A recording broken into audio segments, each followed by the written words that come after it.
The Breakfast Club, bitches. Who's Donkey of the Day today? Yes, Donkey of the Day for Monday, October 18th goes to the Louisiana State Police Department or Patrol for what they are doing to a state trooper named Carl Cavalier. Now, these are the kinds of stories I love to amplify because in situations like this, they are hoping for a lack of media attention because the less attention a story gets, the more injustice they can get away with it. All right? The more injustice they can get away with, they can bury it. All right? Now, y'all know I love Carrie Horn. Drop on the clues bombs for Carrie Horn. If you know who Carrie Horn is, she's a former police officer from Buffalo, New York, a sister who was fired for intervening when a white police officer attempted to choke a young black man.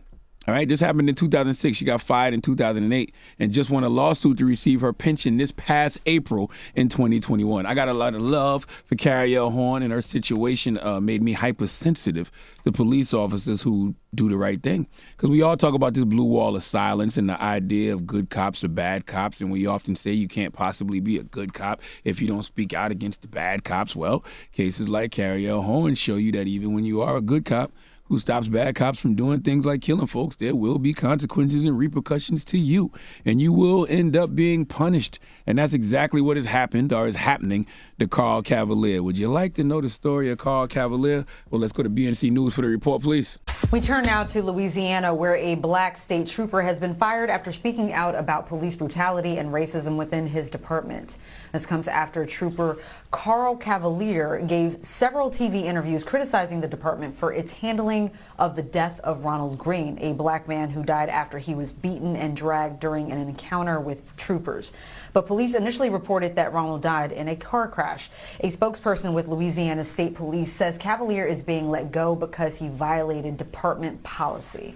The officers that actually committed the crime still have their jobs. I'm curious to see whether or not he will be compensated with a civil lawsuit that I presume is forthcoming, given that he was terminated inappropriately. And there may have been rules about releasing information, but those are typically superseded when people are revealing information that is illegal, as I believe this is the case in this situation.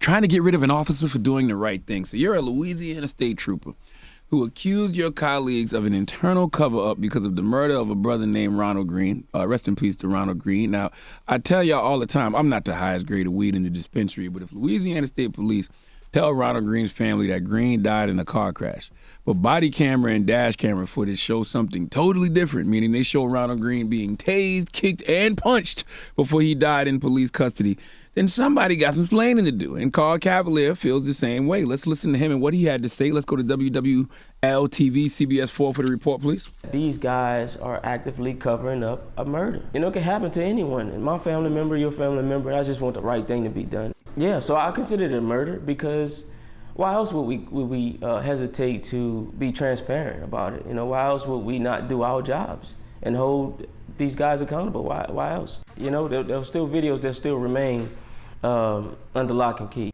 This isn't a lack of transparency. This is just a straight up lie. Okay?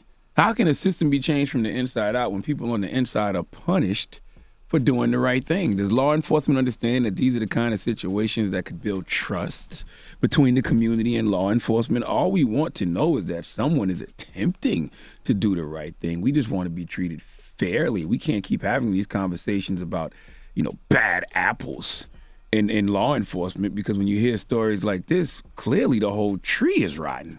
All right, see, Carl Cavalier, I can trust him, but I can't trust the system that he's a part of. And the reason they are firing him, I guarantee, is because now the system can't trust him. LSPD, if you fire Carl Cavalier, you are drawing a clear line in the sand between the people and your officers, a clear line in the sand of right and wrong, because you're telling the people what's right doesn't matter. Having integrity doesn't matter. The only people who should be fired in this situation is the officers who beat on Ronald Greene and then lied about how he died. Is this complicated to anybody? It shouldn't be. How can State Police Superintendent Lamar Davis send a letter to Carl Cavalier saying Cavalier violated department policies and procedures? How? Okay, clearly tasing, kicking, and punching a suspect already in custody is part of policies and procedures. Clearly lying about how a person really died is part of department policies and procedures. Okay, the system of law enforcement in this country really needs to be decrackified. Okay, racism and bigotry are not a part of law enforcement in America. They are law enforcement in America. It's literally the foundation law enforcement is built upon, and nothing is going to change as long as there are these individual cases like this, because it's easy to dismiss a Carrie Horn.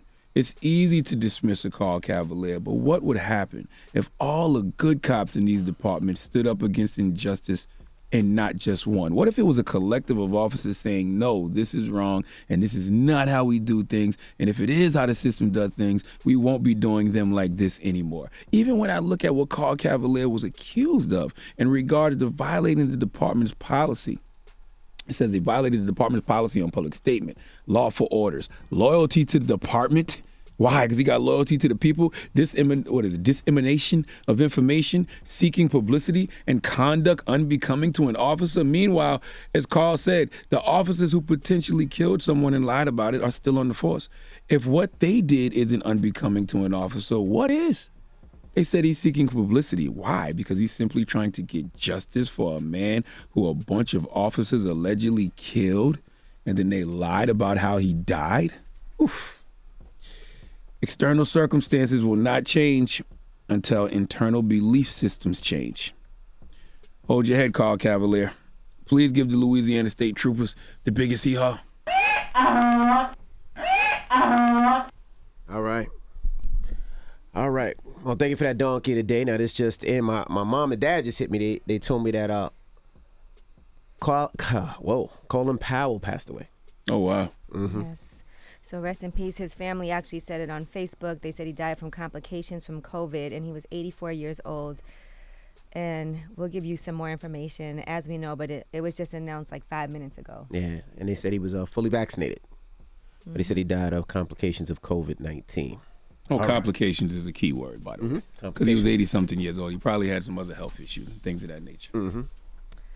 All right. Well, as we have more information, we will let you know, as this just broke. Wow. All right. Donkey of the Day is brought to you by the Law Office of Michael S. Lamonsoff. Don't be a donkey. Dial pound 250 on your cell and say the bull if you've been hurt in a construction accident. That's pound 250 from your cell and say the bull.